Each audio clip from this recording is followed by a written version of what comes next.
so much for joining us today for our live talk session in partnership with the Musicians Union, which is going to be all about the experience of menopause in relation to working in the live music sector. This is the second live talks we've done with the MU. Shout out to Kelly Wood, who's been integral to bring this all together with myself. Kelly and I decided we wanted to continue the conversation on women's health after a really successful session we did last year on menstruation and menstrual health. Hopefully, lots of you have already seen that. So menopause felt like it was the next step on this journey of kind of raising awareness across the sector. I'm not going to take up too much time as we have a jam-packed hour ahead of us. But before I hand over to Jolie from Henpicked, who's going to be leading today's session, I just need to go through a really quick bit of housekeeping. Please note we are recording today's session to share online for those unable to join. Please do share with your friends and colleagues afterwards. If you would rather remain anonymous today, please feel free to keep your camera turned off and change your Zoom name to anonymous. But we, of course, always prefer to see people's faces and for people to kind of join in as and when. Please make sure your mic is muted throughout to avoid interference. If we have some time left at the end, we'll open up the floor to questions, but please also feel free to put questions in the chat throughout. We will try and answer them as best as we can at the end. But that aside, I'm so excited for today's session. And I just wanted to say a huge welcome and thank you to all our amazing panelists and to everyone here today taking time out to learn about this really, really important topic. And that's it from me. So I will hand over to our specialist, Jolie. Over to you, Jo. Thanks so much, Gabby, for the intro and welcome everybody. There's over 50 people here, which is a fabulous turnout. So thank you so much for that. So I'm Jo, I'm head of training for Henpicked, menopause and menstruation in the workplace. And we're the leading provider of menopause and menstruation support in the workplace globally. So we're very, very proud of that. And we're really pleased to be invited along today to talk to you about menopause and host this panel session with some incredible people, I have to say. Before I go into today's session, it's really important to recognise that everyone's experience of menopause can be very, very different. People can experience different symptoms. They might have different views and philosophies about the way they'd like to manage their menopause. They might have different medical history. They might have people that they're supporting, or they might be supporting themselves. So this session really is for everybody. It's for you if you are experiencing it or running up to it or supporting others or working with someone. And we really want you to get everything out of it that you possibly can. It is also important to note that people of diverse gender expressions and identities absolutely experience menopause. And I will use the terms female, woman, her when I'm quoting specific research or working through today, but I really want everyone to feel welcome. It's an incredibly inclusive session for everyone. It's also an interactive session. So my next slide there shows a QR code which you can zap with your smartphone, or you can go to slido.com on a new web browser and type in that code MENO. And I want to make it interactive just to get your thoughts really around what you think when you hear the word menopause. So I'm just starting that on my phone now. So I've opened up that poll in Slido, and I would love you to type any words in that you think of when you hear the word menopause. Don't need to be PC, they don't need to be polite, they just need to be your honest thoughts when you hear that word menopause. And people are already starting to type in the chat now, so that's brilliant. Thank you so much. So we've got old, we've got hot flushes, we've got brain fog, we've got tired, we've got past it, we've got over 50s, we've got exhausted, hard mood swings. Wow, everyone's really typing in here, fantastic. So we've got mood swings, periods, no periods, end of fertility, we've got hairy, we've got scary, we've got all sorts in there. We've got somebody saying freedom, which is a lovely one to see. So there's an awful lot of different words in there that we're seeing around menopause, and people will keep typing in there, and I'll save that and send it over. Thank you so much for that. The reason we ask you to do that is to see that actually out of those words that people started to put in there, quite a lot of them don't feel the most positive words, do they? Things like old and past it and hot flushes. And if I were to say, come join my menopause club, you're going to feel old, you're going to have mood swings, you're going to have hot flushes, you're going to feel irritable.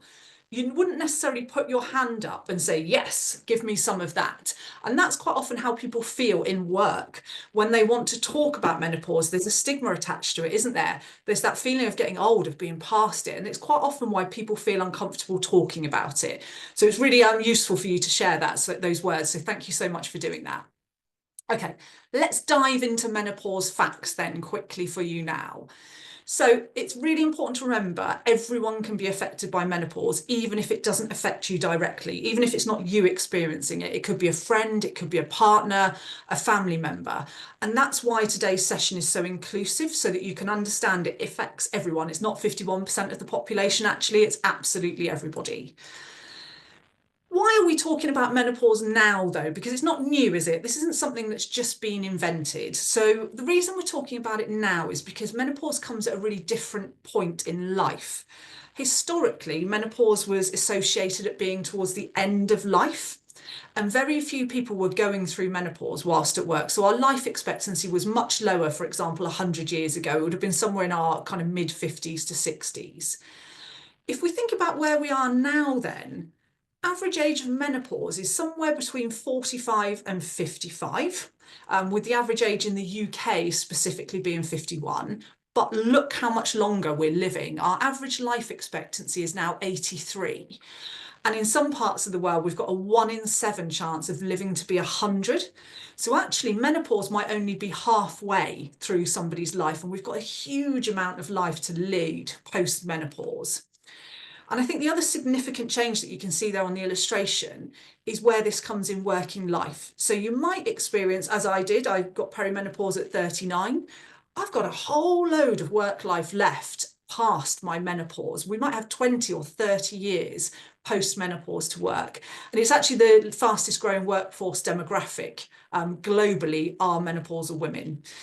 And there's some shocking statistics around that, actually. 1 in 4 women consider leaving work due to menopause, and that shouldn't be the case. 1 in 4, a quarter of women consider leaving work due to menopause.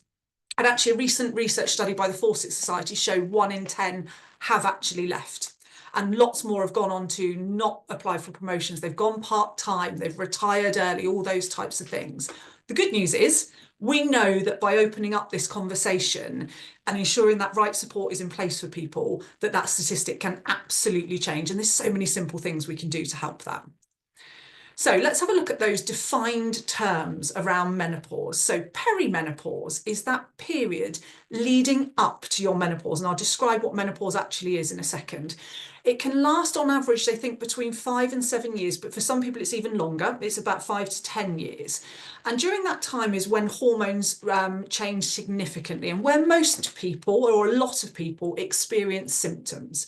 So if I think about that average age of menopause being between 45 and 55, people in their late 30s and early 40s absolutely will be experiencing perimenopause around you. So it's interesting to think, actually, it's a lot earlier than we think. It's not the kind of 60-year-old women with grey hair and cardigans necessarily. It's an awful lot earlier than that.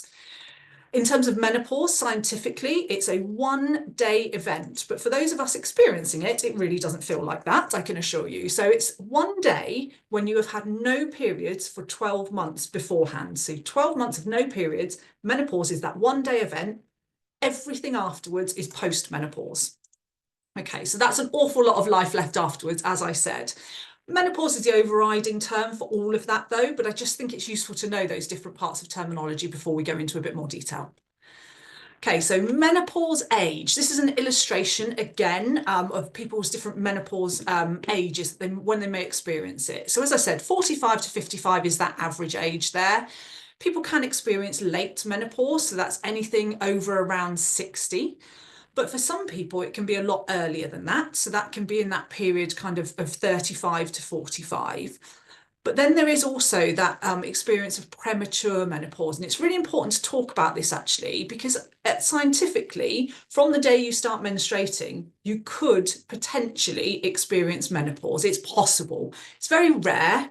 And certainly we do know of teenagers who have experienced it, but it's quite common in 30s.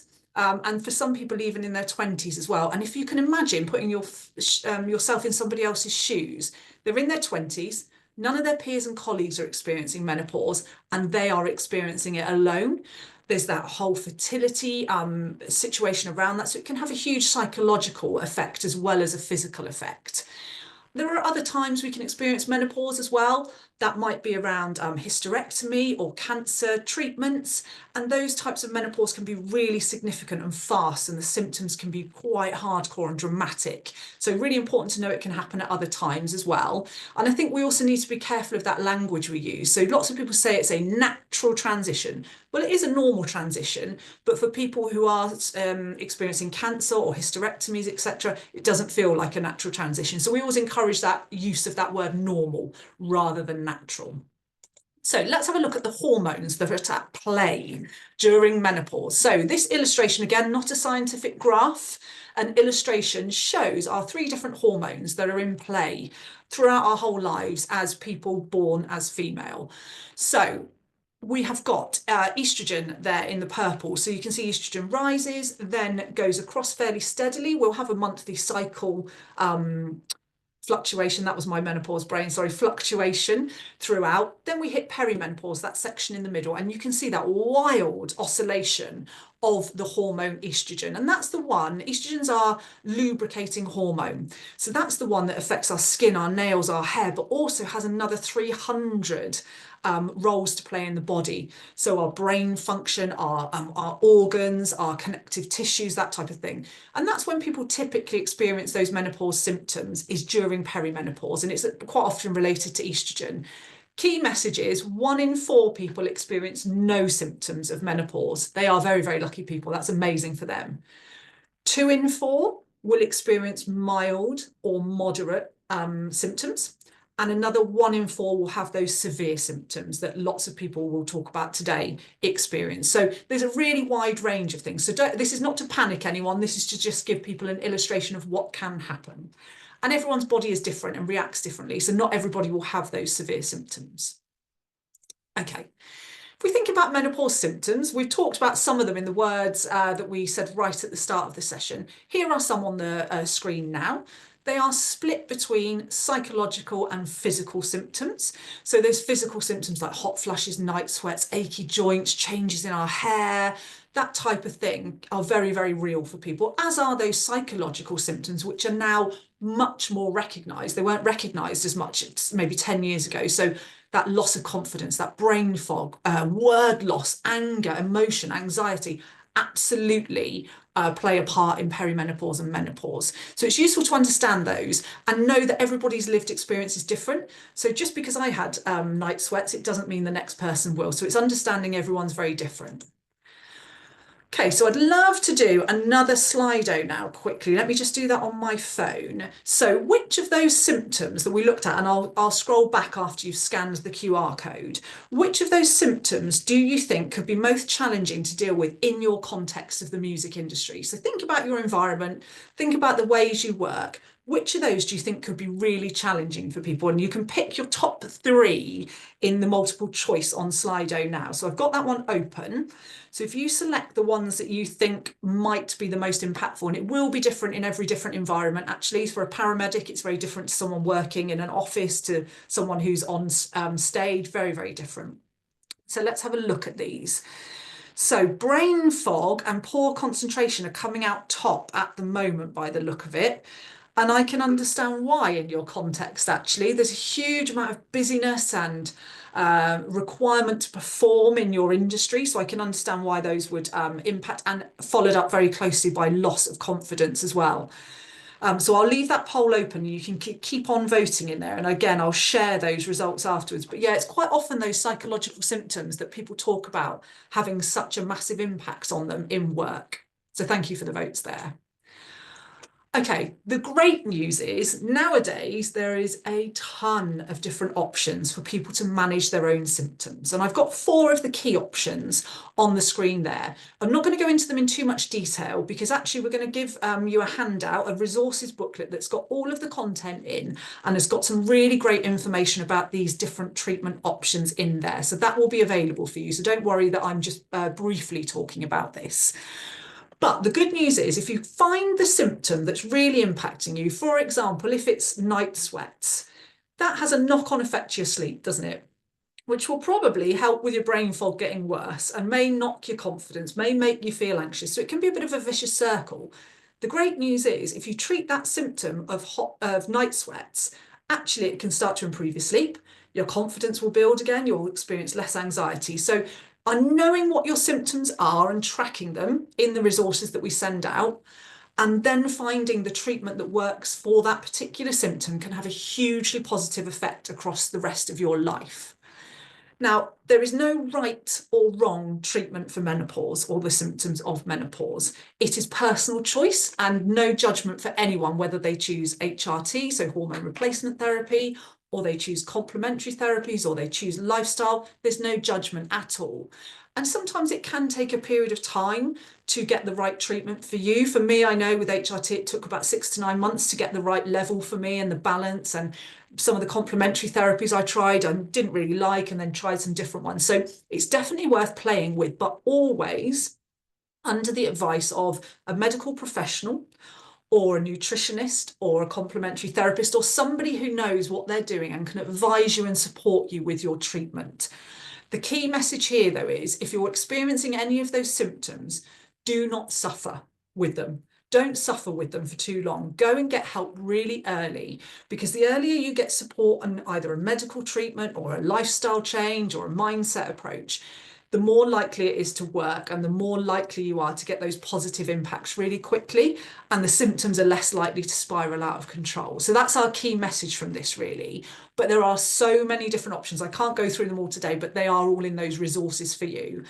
And it is absolutely worth trying some of them. We've got half of our lives left potentially once we're postmenopausal. So getting it right and living that one life to the full is really, really important.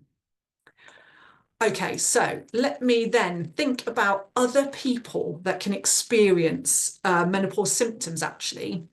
And this might surprise some of you. We're often asked if there's a male menopause.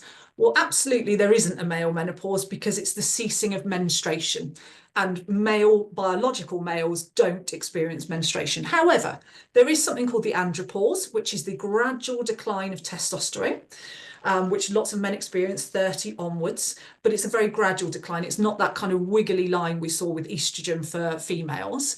There are other times people can experience menopause type symptoms. So certain cancer drugs or treatments can cause hot flushes and night sweats and those types of things.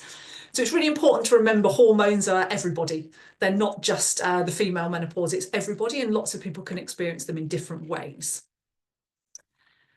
So this is the resource. God, there we go, brain fog again. The resource that I talked about throughout.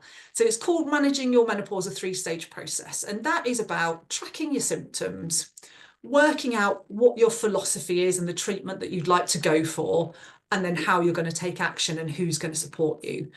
All of the signposting to different charities, different resources are in this document, and it's a really, really useful document. It's a fillable PDF, so you can just do whatever you need to do with it. It's a really useful document, and share it far and wide among all your colleagues, because it's incredibly useful for them as well. And we'll make sure you get that straight afterwards. Finally, thinking about getting help and advice then before we move into our panel session.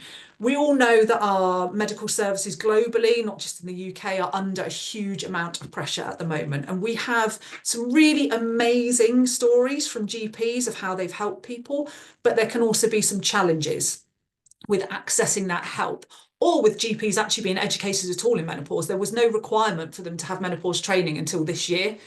So many of them will never have had any menopause training at all. But within that resources document, there is some brilliant advice on how to prepare for that GP appointment to make sure you get the most out of it. So simple things like asking for a women's health specialist or a menopause specialist at your GP surgery, reading the NICE guidelines, which are the healthcare guidelines of the care that you are allowed to get through the NHS, writing down all your questions that you want to ask, and then going away and reflecting. Have you got the right answers out of that session, or do you need to go back and see a different GP? So there's some really great help and guidance in there around that, because you want it, it's hard enough to get an appointment at times, isn't it? And you want to make the very best out of it that you can, and we can help with that for sure. Okay, so that is our whistle-stop tour of menopause and the facts today. If anyone's got any questions, feel free to ask those in chat. That's absolutely fine. But hopefully that was a useful overview for you today. So I can't see any questions in the chat actually. Are there any in there at the moment? There are actually, yeah. Absolutely. So there are some questions in there which I'll come to at the end. I'll just make sure I put all of those together and I'll come to those at the end and answer those questions. So thank you very much for listening to that. I know it's quite a lot of information, but as I say, it's all in the resources. We're now going to move across to our panel session to get some of those real life experiences to kind of bring to life the things that I've been talking about. And our panel are incredible. So I'll just do a quick rundown of who we've got and they can give us a wave as I go through there. So we've got DJ Paulette, a brilliant artist and one of only 2 women to have regular monthly residencies at the Hacienda. She's a radio host and has recently published her debut book, Welcome to the Club, The Life and Lessons of a Black Woman DJ. So welcome to Paulette. Thank you. We've got Mandy Salem Aubrey from MSA Music Services. She works with a wide variety of businesses, professionals, creators in music publishing and mentoring and a variety of other areas as well. So welcome, Mandy. Thank you. Hi. We've got Sumit Bothra of SB3 Management, and you've worked with some incredible artists like PJ Harvey, Fink, Katie Melua, and you're going to bring your experience of supporting female artists to the panel and your own lived experience as well of any of this stuff, which is fabulous. So hi, Sumit. Thanks, Joe. We've got Sylvia Montello, who's got 30 years of music industry experience, and you're the CEO of VoiceBox. And her focus really now is on helping build that more equitable, sustainable, and forward-looking music industry for the future. So, hi, Sylvia. Hello. And we've got John. So, John, you probably all know anyway, is the CEO of Live, who bring together the music industry under one kind of single united voice. So, John is going to be here and answer some of our questions as well. So, thank you, John. Hi, Joe. Hi, everybody. So, an awesome panel with brilliant experience. So let's get started and give them some of these difficult questions, shall we, around the impact of menopause. So, DJ Paulette, I'll start with you if that's okay. So Yeah. we all know that events and venues and tours and working with those different patterns of work and shifts and all that kind of stuff can throw up really unique situations. So can you tell us about your experience of managing your own peri and menopause and how that looked for you? Yeah. So I went into perimenopause really early. I started when I was 39. I didn't know what it was. I was absolutely clueless. I knew every Monday when I had a meeting with my agent, I'd get up from her sofa and she had this white leather sofa and it was like Christmas because my hair was falling out. And I couldn't actually connect why my hair was shedding with this rate every time I saw the hairdresser, so I was changing my look to accommodate the changes that were coming in my body, but I didn't actually connect that this was what was happening. My agent was getting frustrated with me. She said she couldn't deal with my level of anxiety. And I'm like, well, you can't deal with this level of anxiety. I even don't understand what is happening. I can't deal with it. And then I'm having to perform in front of a crowd that is, half my age. I play house music. And I started to feel that distance. I'd never felt that distance before. And I started to feel very different. And there was just the technical thing of I'm under bright lights all the time and a hot flush under stage level lights. I was leaving the stage every time looking like I'd stepped out the shower.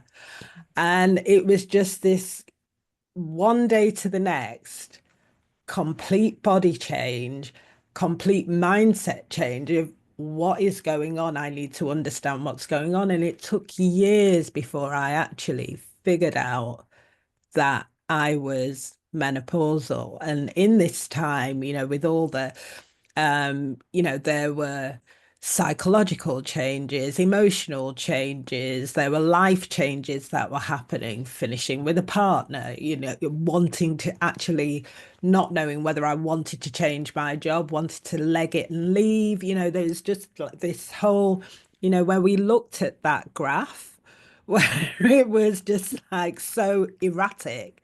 That was what it was. And I think I was one of those people that, got the full total of symptoms. Yeah. Everything was thrown at me and I was having to deal with this in front of a crowd of people every week, performing to thousands of people who were half my age, who didn't know what was going on, but I was very conscious of what was going on.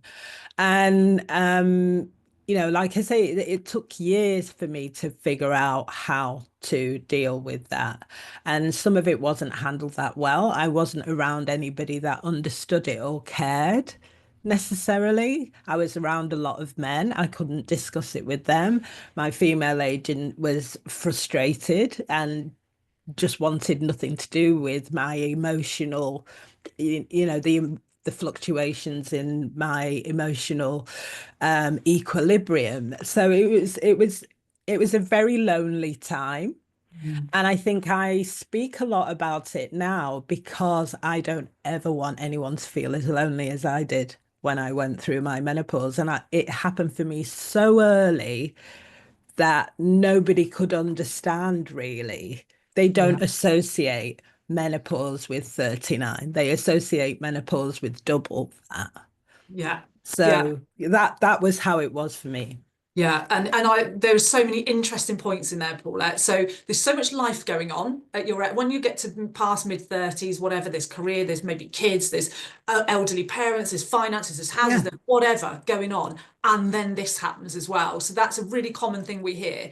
And the other thing that I think you were talking about there as well, Paulette, is you don't feel like yourself anymore. You No, don't feel I like that didn't old. know. I didn't even know who I was. I said it to people, and I could hear myself saying, "I don't even know who I am anymore." Yeah, You know? And this person that I was, I like you do. I say you, but I felt like I was in a completely different skin. yeah, yeah, It's like one day to the next, I did not recognize myself. And there was the body dysmorphia where I started putting on weight and I didn't know where it was coming from. I went to the gym 3, 4 times a week. It didn't matter how many times I went to the gym, it was not shifting. yeah. And yeah, And people don't know that that's part of the transition sometimes either, yeah, do they? But I think you're right when you said right at the end there, you talk about it to everyone you possibly can, because it yes, just makes such a difference, doesn't it? And especially when we've experienced it at a younger age, as you and I have absolutely. a similarity of, that talking about it can be the difference between really dark times and actually finding a way to cope with it yourself. And I don't know, Paulette, if you've got any top tips, just a couple, to let us know what you did that helped you. Yeah, well, talking about it first of all, but I remember when it really came on at like with the fierceness that shocked me. I called my sister because I actually thought I was ill. I thought I was sickening for something because I was so hot. It was like exocet level, like Yeah, hot flash to the point of me having to strip off all my clothes in the middle of a post office. It was just like the most bizarre happening. And I was like, oh my God, I must be having a fever or something. Because why am I acting like this in the middle of a French post office where everyone's like tut-tutting? But I had to get all my clothes off. And I called my sister. I'm like, oh my God, this has just happened. What's wrong with me? And she's like, oh yeah, you're in the menopause. It happened for me. You're a bit young, but it happened for me. And, it might be a year or it could be like forever. And she just kind of flippantly went, it could yeah, be a year, it could be forever. Click, put the phone down. I was like, oh, right, yeah. this is it. Right, this is it. Now I've got to find a way to deal with it. Yeah, and I didn't really know. I tried, the Agnes Castor, Black Cohosh, that another one of my sisters said it didn't work for me. Yeah, I tried lots of different things that didn't work for me, but one of the things that did work for me, stop drinking alcohol. yeah, The I agree. sugar is just like a big, if you want to have a hot flash, drink a glass of wine or a glass of champagne. It will bring it on like that, or a coffee with lots of sugar in it. And Bang. that's so interesting. People talk about lifestyle changes being one of the biggest things that they can do to manage symptoms. That's really interesting that you say that, Paula, actually. Sugar Yeah, I'm is glad you found fatal. something that helped. And it's annoying that sometimes it removes some of the fun, but there's Yeah, different fun to be had, isn't there? So that's really useful to know. yeah. Thank you, Paula. Thank you for Thank sharing you. honestly as well. I really appreciate that. So Mandy, do you mind if we move over to you now? And I guess we all know that and as Paulette's kind of highlighted, actually, the music industry is super challenging. It's really demanding. It's high pressured. It's youth focused. is around young people a lot of the time. So what specific challenges have you faced during menopause, and whether they're physical, emotional, and how have they affected your professional life? Well, I could identify a lot with what Paulette was saying, but I think I'll focus on the stuff that perhaps the viewer listener here may not be focused on. I think that my biggest issue, well, first of all, I'm going to be 55 in May, and I have not yet gone through the menopause. My biggest issue was excessive bleeding, and those who don't like blood, close your ears, but do listen half, because it's frightening. It's a sort of bleeding that can make you go like this, like you're just like absolutely shocked. I'll say one other thing. I know this is being recorded, but don't be surprised or scared if you get blood clots as well.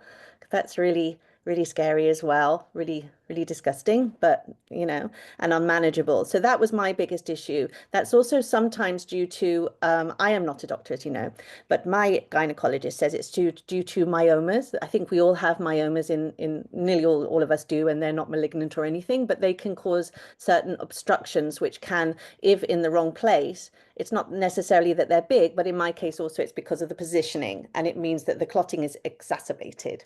So that was my problem, and that led to me having to have iron infusions a couple of times a year because of the blood loss.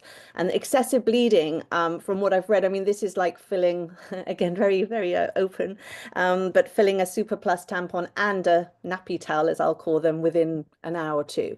And just when you think it's finished, it will start again. So you can only imagine how inconvenient, how difficult that is, because it can happen at any time. When you're traveling, and it doesn't make you feel well, and it's hot, and it's all these things. So that was my biggest symptom. That's being managed now by only recently with I have been given an injection called Lucrine, which basically put my body in menopause. But that in itself took a long time to get the hormonal balance, a bit like what you said, Joe, about your when you went on HRT and had to get the balance. I think it's similar. It didn't just stop by magic, as if by magic. And the rationale for that was, hey, Mandy, you're going to be 55. It doesn't matter if your periods stop now. So it was okay for me, and I welcomed it.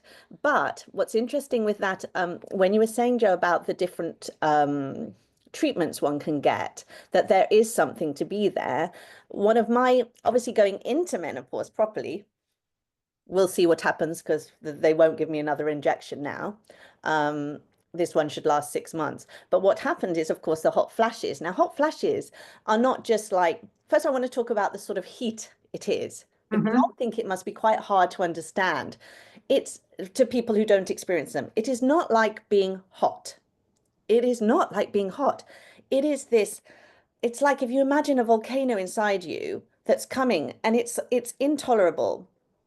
So when this started happening, I first, a bit like the alcohol thing, that's very interesting what you said, Paulette. So for me, I've realized that the hot flashes come about if I have any sort of emotional reaction. I would say, with no connotations here, if I'm aroused. That could be aroused by a nice blouse that Sylvia's wearing, someone telling me a joke, or ice cream, anything that affects my emotions will bring upon a hot flash. But understanding that means that I can manage that well. First of all, I know that they don't last long. They really don't last long. So you always have to wear a lot of layers when you're going through this. You just say to yourself, it's going to pass. And that can already lower the aroused state, and then you'll start to be cooler. No more stringy vest tops underneath, lots of layers, so that you can strip off in the post office. But it's also a bit like an anxiety attack when you're not used to it. I think what an anxiety attack is like. Yeah. The brain fog, I also want to talk about that. This is not just like, okay, when it happened to me, this happened, I think, in my own perimenopause, although I don't know when that started specifically.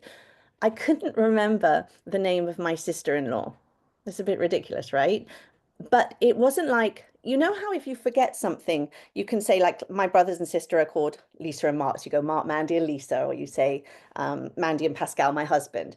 There was no root to any sort of association to my sister-in-law's name. It was as if I were in a maze with all the lights closed, everything black, couldn't see anything. I couldn't find it. It was nowhere. And that was also very, very frightening. also in terms of empathy for people who can't later in life have that problem.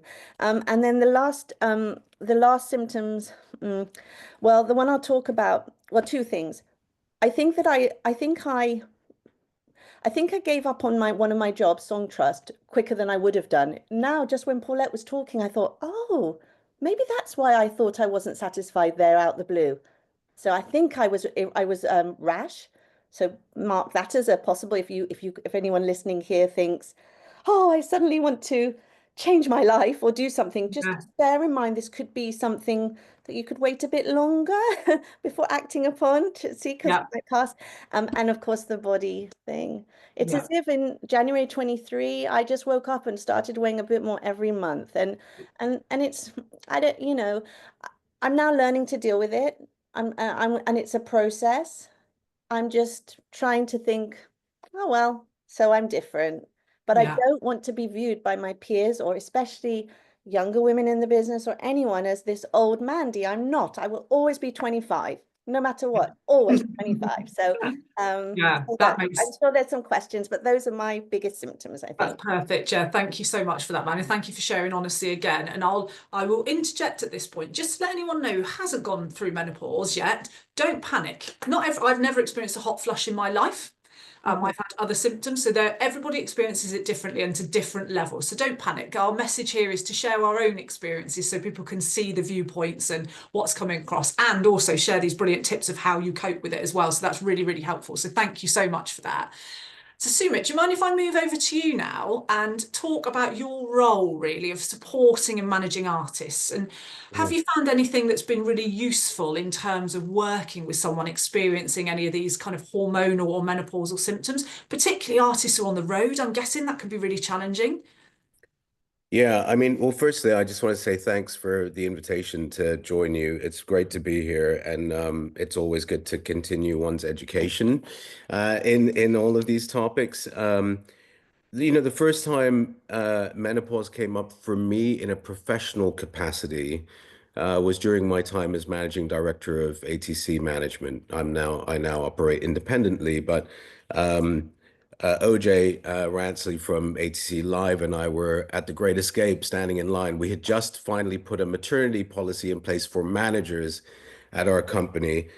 And we started having a conversation about menopause and the potential idea around a menopause policy. And it was a really interesting conversation. It was quite brief, but I remember it quite vividly. Of course, I'm a son, so my mom is very much in menopause, postmenopausal. My wife is now menopausal. Mhm. Um, and my parents are doctors, so we're quite open with talking about health-related issues in our home. In terms of the practical side of things, Paulette, you raised so many important points in what you were talking about before. So I just want to touch on some of them from a manager's perspective. So on the issue of self-confidence, that's a big one. I really do encourage very open dialogue with my artists, but not just with my artists, but also with others in our ecosystem, as well as crew. We work with a lot of female crew, and that thankfully is becoming more and more normal.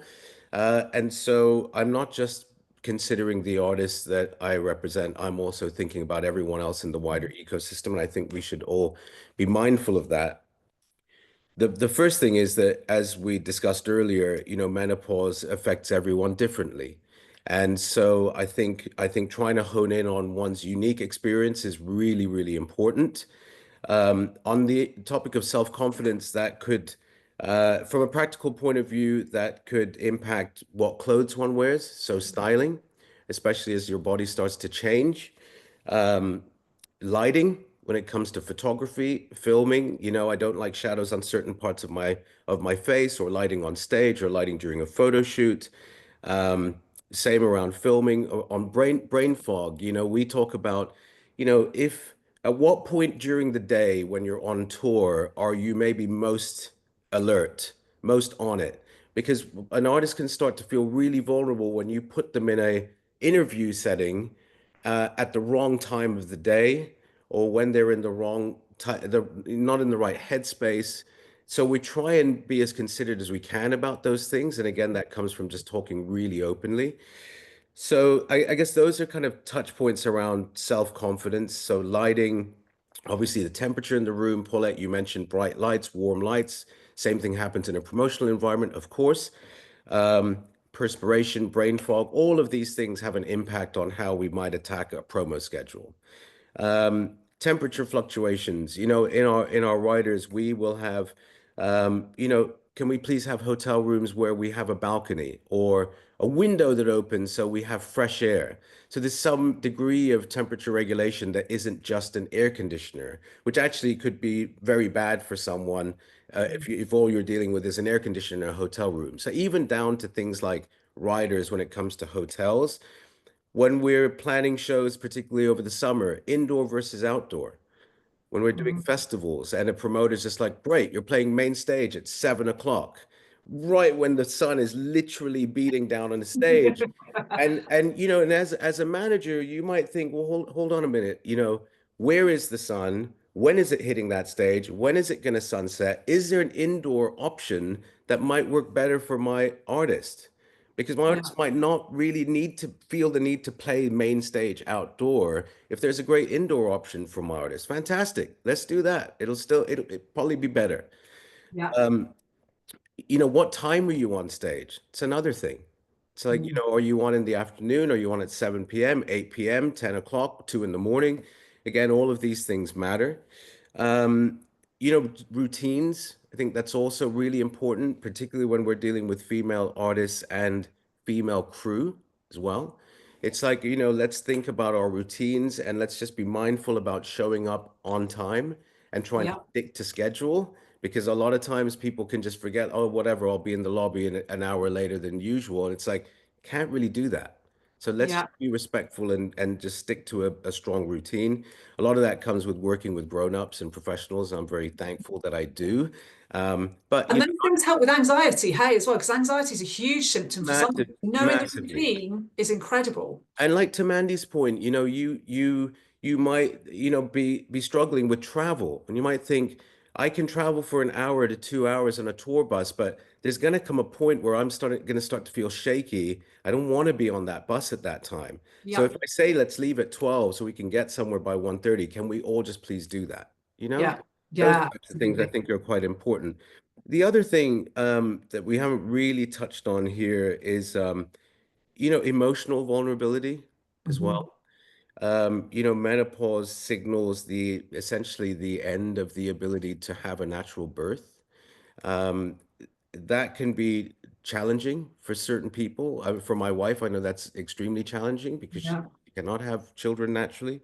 Um, and it also, as we discussed before, signals a complete physiological change in your life and entering a different phase of your life. And that comes with a lot of emotional turbulence as well. And I think the more we're able to just talk openly about things, the safer everyone can feel and the more heard everyone can feel. I would also say that, as a man, um, I think men can have the ability to be very empathetic in this situation, uh, primarily Agreed. because we don't have first-hand experience. I have seen in my own home my mom, who suffers from no symptoms of menopause whatsoever, as a medical professional, and she's like, whatever, get on with it. It doesn't affect me in the slightest. My wife, it does not go through that experience at all. And I see them having these conversations and butting heads around it. And I'm like, hey, maybe you have your experience and she has her experience. I think men can be very empathetic and very understanding if given the chance. So I welcome the fact that we can have these conversations openly, because it can help to Yeah. educate all of us. Um, very last thing I wanted to say as well, just in terms of two great resources, there are many, of course, but two that I found really interesting. Dr. Lisa Mosconi's Menopause Brain of the Brain is fascinating. I discovered that we've just ordered that book, but I discovered that through Diary of a CEO. So if you haven't seen that podcast with Lisa Mosconi, definitely worth watching. Good recommendation. Separately and tangentially, I know you had a separate conversation around menstruation and menstrual health earlier, but I attended a TEDx talk by a lady called Carly Buechling, Buchling, who talks about the immense health benefits around menstrual blood, which I thought was so fascinating, particularly because she spends a lot of time talking about the gender gap around medical research. So a lot of what we think we know now, we are still decades behind in terms of women's health medical research than we are with men. So everybody is continuing to learn around this subject.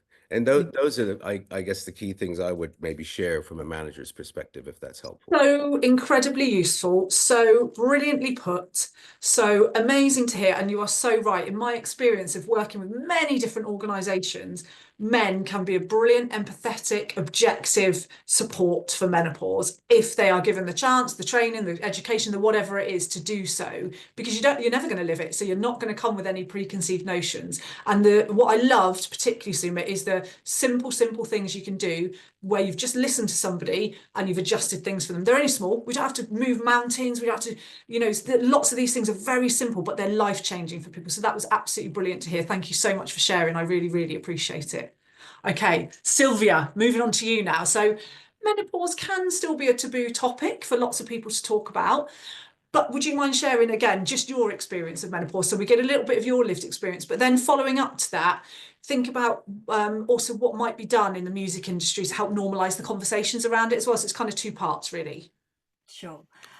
So my experience, I resonate with a lot of what other people have already shared on this call. My experience of the perimenopause was particularly challenging, partly because I didn't know what it was. My GP told me that I was way too young for it to possibly be menopause, as she called it, not perimenopause. So I attributed things that were happening to me to the wrong things. So the night sweats and just being sort of hot and sweaty, or having, dysregulation of my body temperature, I put that down to the fact that I was just getting too fat and that I needed to go on a diet and do more exercise, which, as Mandy said, or Paulette as well, you can do as much exercise as you like. That's not actually what's causing the weight gain.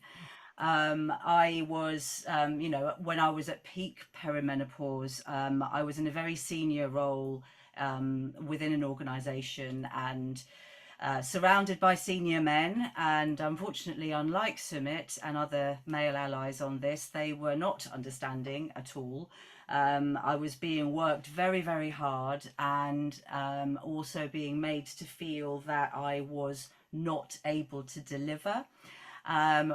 So that resulted in me having, increasing panic attacks. Every morning I'd wake up dreading having to go into work, thinking about where I could go and hide to cry when something triggered me, because my self-confidence was at an absolute rock bottom. Panic attacks, anxiety. I actually thought I was going mad. And when things got really, really bad at work, I got signed off with work-related stress and depression and put onto antidepressants. Really common story, isn't it? There was no recognition that actually this could have been related to hormonal changes. And it was quite scary, because when my mum went through her perimenopause, she became suicidal.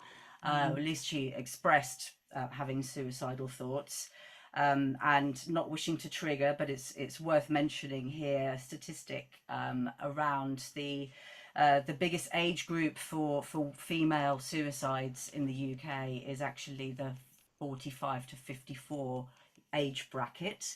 So there could well be a correlation and causation between those two things. I saw my parents have a very bad sort of breakdown in their marriage around the same time as well. So, and there's so much life going on, isn't there? As we said with Paulette, there's so much life going on. And I think the useful thing to note as well, as we said earlier, Sylvia, is there's so much help for people who experience those dark times, whether they're related to relationships or the menopause or hormones or whatever else. So that's all signposted in the resources, but people like the Samaritans and other helplines are all there for that, because some people do experience that as a real lived thing for them, isn't it? Yes, Yeah, absolutely. And any sort of change to how you feel about yourself and the person that you are. I spent years feeling like I was not the Sylvia that I Yeah. recognized. Now I'm 57 and I'm sort of, well into my post-menopause. Just a little bit of light to the shade of all of this. The weight just decided it was going to drop off when it was good and ready. I haven't had to do anything about it. So that's kind of nice. So I've actually gone back to the sort of shape and size that I was before without having to kind of, without knowing when that was going to happen or doing anything about it. I do feel that sense of power having come out of the other side, if that's a way of putting it. As a woman that actually chose not to have children, I have to say I was absolutely delighted about not being able to give birth, because that was something I'd have to spend time looking after through my life. And I have got to a point of feeling a lot more empowered, and getting that self-confidence back. But it was several years of really struggling. Yeah, I can understand that. I can absolutely understand that. Thank you for sharing that, for sure. And just in a very, so I can get to John and the questions that are in the chat, just like a 1 minute on what do you think could be done to open up that normal conversation and normalize it in the music industry? Webinars like this and sharing resources, but I think helping educate women at a far younger stage to understand what may happen and when it might happen, so that they've got a fighting chance of thinking, oh, okay, I could get some help with this. Not helping to not demonize HRT as much as it potentially has been demonized. It's not for everybody, but for those of us that have really benefited from it, it can be game changing. And there is still, I think, a lack of understanding of who can and can't take HRT based on some science that's been debunked from years and years ago that a lot of women sadly still believe. And that science is debunked in the resources, actually. There's absolute relevant, fresh statistics to help everyone make their own decisions around it. So it's a really good point, Sylvia. Yeah. And help, more understanding from male allies like John and like Sumit, about the fact that actually, if a woman has been in a career for a number of years, if she does end up either being forced out of her job or wanting to leave the job because she's not supported, you lose in that a really crucial amount of experience and knowledge, and also somebody that can help support younger women in the organisation when they get into their perimenopause and menopause as well. So there are lots of good reasons to actually want to value women at this stage in their career and make sure that they are still with you and supported through that journey, so that then helps to just break open the conversations with people at all stages, whether they're male or female, to understand that this is part of the natural life cycle of a woman. Yeah, brilliantly put, Sylvia. Thank you so much for that. And we have come an awful long way. There are huge volumes of different treatments you can try. People are opening up the conversation. We've got some brilliant male allies. There is an awful lot going on, but we know it's still challenging for some people, hence today, which is amazing for you to share yours. So John, if I move over to you finally then, as someone who is trying to make positive change in this area, what are your key takeaways from the session, and what are you going to look to implement, perhaps maybe personally and professionally, out of it? Well, everyone who knows me will know I love a statistic. So, I've been scribbling away on some of those numbers. And, I always, whenever we look at an issue, I always like to look at it as like, okay, well, what's innately the right thing to do? And then what are the buttons you can press to pull the people along who perhaps aren't going to be the early, adopters and joiners on the bandwagon? And you hear like Paulette talking about just how lonely she felt, and then Sylvia's experience of being in an environment where she just was not supported in her role, and how that made her feel. It's like, of course, it's innately the right thing for any of us to just be more supportive, be more aware. And part of that is about normalizing the conversation, isn't it? And can I say vaginal dryness? Yes, you can. Well done, hey, John. thank Fabulous. you. Yeah, Thank it's you. one thing we always try and get into every session. So John, you win the bingo. Well done. Brilliant. Thank you very much. Because it's it's on us to try to normalize the discussion and the conversation. And I was just looking in the who's in the room, and great numbers. I think we passed 80 at our peak, but maybe 10% men. Just from a quick eyeballing of the list, and it's like, right, well, we need more men in the conversation, as you said at the start. This affects all of us, and the fact that 1 in 4 women consider leaving work due to menopause, 1 in 10 did leave. We've lost all those experienced people during lockdown. We have a gap. We don't want to lose more people, and as Summit set out, there are reasonable accommodations that can be made that will keep people in their role and performing at their peak in their role. So for me, I love to digest new information.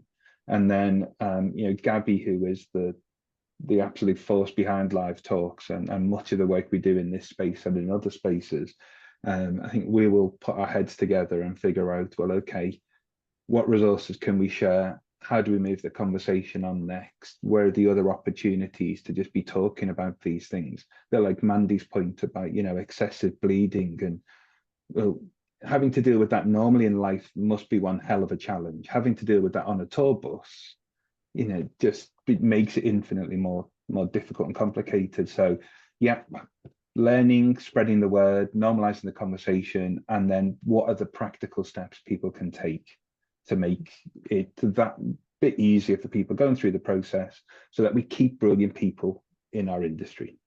Absolutely amazing. And that's the thing, isn't it? It's those key practical steps so people don't feel scared or they're going from a blank page, because a blank page can be hard. What do I do? Well, let's not reinvent the wheel. Let's share those best practices, which is a brilliant point. And it's been a brilliant session. I want to thank every single member of the panel for sharing so thoughtfully and kindly and generously, and for that wisdom. I think I want to thank everybody for joining as well, because actually it's a big topic, isn't it? It's a lot of information to take in. There are those resources to help break down some of that more. I'm going to take the questions out of the chat and then email back a reply. And Gabby, I hope you'll be able to circulate those question answers. There weren't a huge amount, but I just want to make sure that we answer them specifically to those people. I don't think I can quite give it justice in a couple of minutes. So I'll make sure I do that on email so that everybody gets the answers to those. Joe, we flex the hour a few times if you feel like you want to take 10 minutes to add, if the panelists can stick around. People may need to drop off, but it gets recorded and put up onto the website. Absolutely fine by me, if that's okay with everybody else. Yeah, I'm happy to stay, because I think there's so much more to discuss. One of the things that happened to me, and this is practically, I did an interview with, I think it was Resident Advisor, and we talked about ageism, we talked about the menopause, and when I put it up on my Instagram page, I got a load of blowback from younger female DJs who were like, this does not apply to us. This is bullshit. Why are you talking about how age and menopause affects you as a career? And for me, I would say education is key, because I really wish younger women could understand that it's coming for you. This isn't like a me thing. It isn't unique to me. It isn't unique to all of us here on the panel. It is a general thing that will happen for every single woman. And it can happen early, it can happen late. And that education thing is key. We need to remove the taboo on this. Can I just say as well that I found it really therapeutic just being here today, and even though I'm on the panel here, but listening to the understanding and the compassion that John and Sumit said, and also thinking, wow, people, like, I already feel better. Do you know what I mean? And I also particularly feel it with the younger women, that they inadvertently sometimes make me feel almost the worst, because we look at them as well. And we don't want, like I said before, we don't want to feel that we're past it at all. So I think it is coming for you, but you're not alone. That's what let's say. Yeah, and nobody wants to feel like they're past it, but it can come for you when you're younger. So why should we need to remove that past it thing? Because it can happen any time. And the worst thing for me was feeling when I was 39, with my whole working life in front of me, feeling like I could be over by the time I was 41. Yeah, absolutely. And that's so important, isn't it? And I think the key messages really always from us are exactly what you've just said, is getting that education out there for people, and that access to information in a non-scary way, with really practical ideas of how to deal with things in different ways for different people, not making it scary for our male counterparts. There's been an awful lot of man bashing about stuff going on in the world, and that can make it really scary for people who identify as male to engage in these topics. So make it as welcoming as possible. And then we've got brilliant people like John and Sumit suggesting ideas and supporting practically. So I think that making sure it's open and accessible for everybody in a non-scary way is really important. I also think advocating for yourself. So I want to be really clear. 1 in 4 people will experience no symptoms, because actually our panel, quite a lot of us have had severe symptoms. So I just want to be really clear. 1 in 4 will have no symptoms. 2 in 4 will have mild to moderate. 1 in 4 will have severe. So what I don't want to create from this session at all is panic or fear, because actually, talking from my own experience at 39 with a 35-year-old husband, poor guy, experiencing perimenopause was terrifying, but I got the right help, and I'm now 4 years on and I've got my treatment sorted. I actually feel better than I've ever felt. So there is absolute positivity in it as well, but you've got to advocate for yourself. So that's our other message, is always, if you're experiencing symptoms and they're challenging your life in any way, advocate for yourself and go and get that help that you need and keep trying, which can be hard when you're experiencing the symptoms, actually, ironically.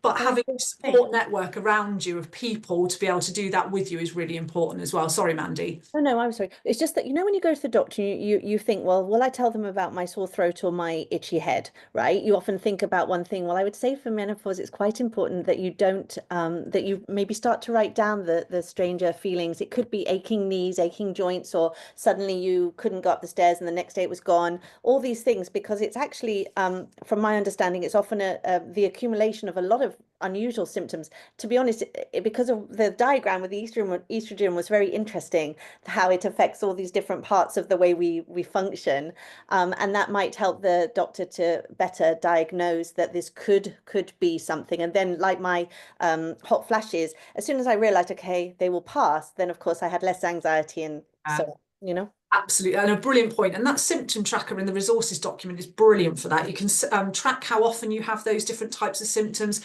which ones are impacting you the most, because actually hot flushes, I didn't experience them, didn't impact me, but you can talk about which ones are impacting you the most and take that document to the doctors with you.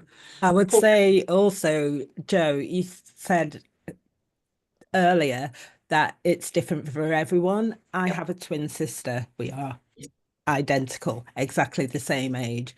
My twin went through her menopause because she had a kid, so that makes it different anyway, apparently. So she went through her menopause in the space of a year, had very few symptoms, breezed through it. Yeah. I did not breeze through it. I got every single symptom, and it was just like, how is this even fair? I started mine in my at the end of my 30s, and she got hers when in her 50s. So it's like, thanks. Absolutely, you're so right. That's so right. Go on, Sylvia. Sorry. Just touching on what you said about feeling better than you did before, and another positive thing I think for people to hold on to, whether they have symptoms or otherwise, but especially if they do have symptoms that make them think, okay, this industry isn't for me anymore, this job isn't for me anymore, I can't cope with it. Try not to give up, because I can genuinely say post-menopause, this is the most enjoyable part of the career that I've had so far, on very many levels. And I'm really glad that I didn't allow that period of time where things felt really ropey to stop me from working in music, because I'd spent, decades trying to build up all of that knowledge and experience and kind of getting to where I'd got to in a career. And it's actually got better after that point, not worse. And I really would have missed out if I just sacked it all off and gone and worked in Tesco or a florist or something like that instead. So but don't make any rash decisions. I think somebody else said that earlier, because if you get through to the other side, it can actually be even better than things were before. Absolutely good message. Absolutely so. And there was the questions in the chat. Predominantly, there's a couple in there that are specific medical queries that I can't answer because I'm not a doctor, so I won't answer those. But it seems like the majority is around, I'm not getting the right answers from my GP. I'm not getting the help I need. How can I get more help? Which we can absolutely relate to. Most of us can. So I think in the resources, there's some guidance around how to do that. So get educated, number one. Read the NICE guidelines, which are basically what you're allowed to get from the NHS for the menopause. You do not have to have blood tests or anything else to be diagnosed with menopause or perimenopause, although they're useful to have because they can rule out other things like thyroid problems or other medical issues. If you go with your symptom tracker and talk to them about what you want and advocate for yourself, you are more likely to get the support that you need. If you aren't getting the help and support you need, you can change GP surgery, you can change GP. If you have the economics to do it, there are some great private appointments that you can get for £100 or £200 that will then have you set with your prescription to go off. So there are lots of different options, but the key thing is being prepared and really advocating for yourself or getting someone to go with you to advocate and ask those questions about what you need. Sumit, sorry. No, that's all good. Thanks, Joe. Someone had asked what was the name of the podcast. It was it's the Diary of the CEO podcast with Dr. Lisa Mosconi. But one of the things that she does talk about in that podcast is is that her research, she is an academic, is showing that hormone replacement and hormone supplement for women should be happening in the perimenopausal stage, just at that cusp between, as opposed to postmenopausal. And it's a big point that she raises. And I think as research continues and science starts to catch up, Paulette, to your point earlier, when it comes to younger people feeling quite alienated and potentially even quite threatened by this conversation.